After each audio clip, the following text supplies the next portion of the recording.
তুমি জানো, মানুষের জীবনের সব থেকে সুন্দর মুহূর্ত যখন কেউ তাকে ভালোবাসে, প্রাণ ভরে বুকের কোঠরে আঁকড়ে ধরে রেখে যাচ্ছে তাই রকমের ভালোবাসে।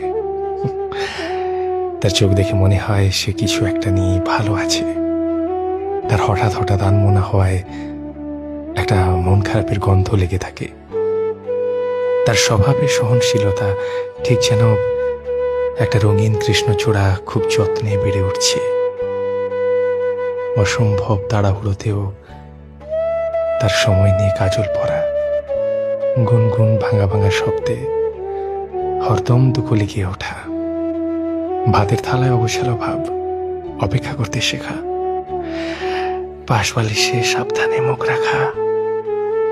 মানুষ ভালোবাসা পেলে বড্ড বেশি মাটির কাছাকাছি চলে যায়, থিতু হয়ে যায়, জীবনের অঙ্কে ভুল করে, একটু একটু করে হারাতে থাকে নিজেকে। সে চায় সামনের মানুষটা তাকে খুঁজুক, সামলে নিক, চিনিয়ে দিক ফুলের ঘ্রাণ, হুটহাট মেঘলা হতে শেখাক, কানের পাশের চুল সরিয়ে হাড়াহাড়ি ভাবে চুমু টেনে দিক। একটা অসম্ভব খারাপ দিনের শেষে আচমকা জাপটে ধরে বলুক, ভীষণ বাজে আপনি, তবু আপনার থেকে ভালো কিচ্ছু চাই না।